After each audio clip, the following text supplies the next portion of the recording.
এক লেখকের লেখা পড়েছি, আমার কলিজা ছিঁড়ে গেছে, যে আমরা শুধু মা মা মা করি, ঠিক কিনা কন? আজকে ডিফারেন্ট কিছু বলি, কষ্ট লাগলেই মা বলে চিৎকার দিই, খুশির খবর আগে মাকে দিই, ফোন করলে বলি আমার মাকে একটু মোবাইলটা দেন, ঠিক কিনা বলেন না? অথচ বাবা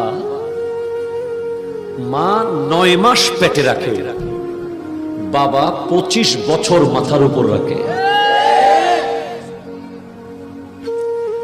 মা যখন পেটে রাখে ওনার শারীরিক কষ্ট হয় অবশ্যই, যে কষ্টের সাথে পৃথিবীর কোনো কষ্টের তুলনা হবে না, কিন্তু বাবা 25 বছর মাথার ব্রেনের ভিতরে ঢুকাই রাখে যতক্ষণ সন্তান উপযুক্ত হয়নি, ঠিক কিনা? সারাক্ষণ ব্রেইনের টেনশন থাকে, আমার ছেলে কি করবে, ঠিক কিনা কন? মা বিনা বেতনে ঘর চালায়, কিন্তু বাবা তার সব বেতন দিয়ে দেয় ঘর চালানোর জন্য, ঠিক কিনা? মায়ের আলমারিতে শাড়ির অভাব হবে না, বাবার আলমারিতে কাপড় নাই, ঠিক কিনা কন না?